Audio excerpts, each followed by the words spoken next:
नमस्कार दोस्तों, मैं राहुल और आपका स्वागत है राहुल फार्मेसी में। दोस्तों आज की वीडियो में हम बात करेंगे गला बैठने के इलाज के बारे में। गला क्यों बैठता है, इसके बारे में कौन कौन सी मेडिसिन देना चाहिए, कौन कौन से इंजेक्शन लगाए जाते हैं जब किसी की आवाज़ बंद हो जाए, किसी का गला बंद हो जाए, आवाज़ ना निकलना, गला बंद होना, तो इसका ट्रीटमेंट क्या है।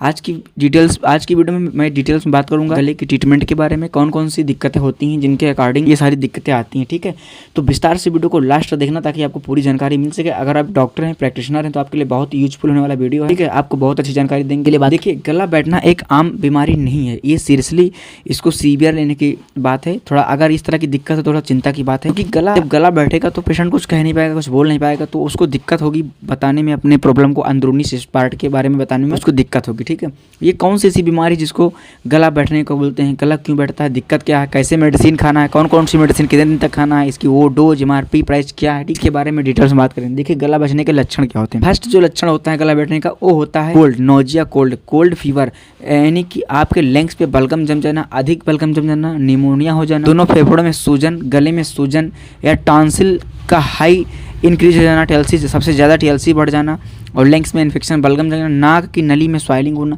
एक क्या होता है कि जो नाक होती है, जो श्वसन नली होती है, उसके अंदर स्वाइलिंग आना। ठीक है, जब श्वसन नली के अंदर जब स्वाइलिंग आ जाएगी, पेशेंट को सांस लेने में थोड़ा सा कठिनाई होगी, बट जो सबसे ज़्यादा उसको दिक्कत होगी वो आवाज़ की दिक्कत होगी। पहला लक्षण है आवाज़ बैठने के कारण होने के लिए लक्षण है। अगर आपको बलगम जम गया है, फेफड़ों पे सूजन है, और आपको बलगम जम गया है, नाक में सूजन है, नाक की नली में, श्वसन नली में अगर आपको सूजन, तब आपका जो ये है गला बैठता है। ठीक है, और दूसरा कभी कभी होता है कि कभी कभी अचानक से हार्ट बैलेंस कर जाता है, हार्ट अटैक होने की संभावना होती है, तब आपकी आवाज़ बैठती है। दूसरी बात ये होती है कि कभी कभी जो है लीवर में सूजन, किडनी में इन्फेक्शन होने की वजह से भी कभी कभी आवाज़ बैठ जाती है।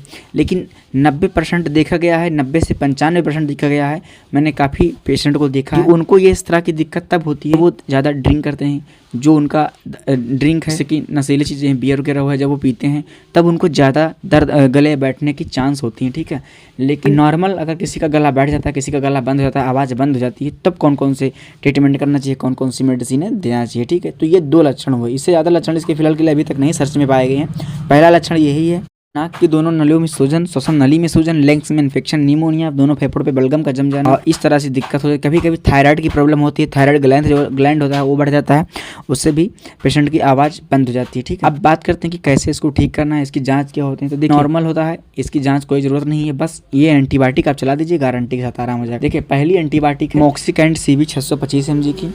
ठीक है, इसको पेशेंट को सुबह शाम देना है, खाना खाने के बाद में गुनगुन पानी से साथ देना है। दूसरी टेबलेट है डेक्डान, डेक्सामेथासोन टेबलेट आती है, इस टेबलेट को सुबह शाम में देना है। और तीसरी टेबलेट आती है मोन्टेलिकॉस्ट लेवोसिटोजिन हाइड्रोक्लोराइड आती है, इसको सुबह शाम पेशेंट को देना है। और एक टेबलेट आती है यूरोडाल SP या फ्लोंजन AA, इस तरह की टेबलेट आती हैं, इस टेबलेट को आपको सुबह शाम देना है। और मॉक्सिकैंड का जो कम्बिनेशन होता है, एमॉक्सिसाइक्लिन पोटेशियम क्लोवेनेट, इस कम्बिनेशन को आपको 3 दिन देना है। अगर इस 3 दिन के अंदर नहीं काम करती है तो आपको एक टेबलेट आती है कैप्सूल एम्पाक्सासिलिन टेबलेट आती है, उसको आपको देना है। एम्पिसिलिन आकर के आती है 500 mg को, उसको देना है।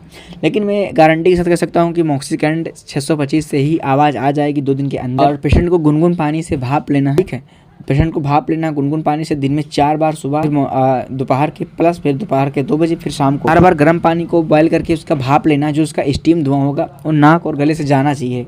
ये 4 दिन में 4 बार करना है, और 4 दिन तक, लगातार 4 दिन तक करना है। इससे कि पेशेंट की जो गला की दिक्कत है, आवाज़ की दिक्कत, गारंटी के साथ मैं कहता हूँ ठीक हो जाएगी। और एक बोतल लगाना होता है पेशेंट को, लेवोफ्लॉक्सासिन, एक एंटीबायोटिक आता है, इस एंटीबायोटिक ड्रिप को लगाना होता है, 30 ml या 100 ml का आता है ये ड्रिप। इसको पेशेंट को 2 दिन तक लगातार लगाना होता है, एक आज एक कल करके 2 दिन लगता है, दिन में 1 बार लगता है। लेवोफ्लॉक्सासिन ये IV होता है। तो आई होप मैं गारंटी के साथ कह सकता हूँ कि मात्र 1 दिन के अंदर, और कभी कभी ऐसा होता है कि अगर तुरंत उसको गर्म पानी का भाप देते हो और दवा खिलाते हो तो तुरंत के तुरंत डेक्सामेथासोन टेबलेट, मोन्टेलिकॉस्ट, मॉक्सिकैंड से उसकी आवाज़ 1 घंटे के अंदर आ जाती है। ठीक है, क्योंकि जैसे आप एंटीबायोटिक चलाओगे, उसका गले का इन्फेक्शन, श्वसन नली की इन्फेक्शन, सूजन सब खत्म हो जाएगी, गारंटी के साथ ठीक हो जाएगा। उसके बाद एक ड्राप आता है, नोजल ड्राप, इसको पेशेंट को नाक में 1-1 बूंद दिन में 3 बार डालना है। ठीक है, तो ये सबसे बेस्ट ट्रीटमेंट, सबसे बेस्ट तरीका है। अगर आप इस तरह से करते हो तो मैं गारंटी के साथ कह सकता हूँ कि पेशेंट की आवाज़ 1 घंटे के अंदर वापस आ सकती है। ठीक है, तो आई होप दोस्तों, उम्मीद करते हैं कि ये वीडियो आपको पसंद आया तो चैनल को सब्सक्राइब करना। मिलते हैं नेक्स्ट वीडियो में। जय हिंद, धन्यवाद।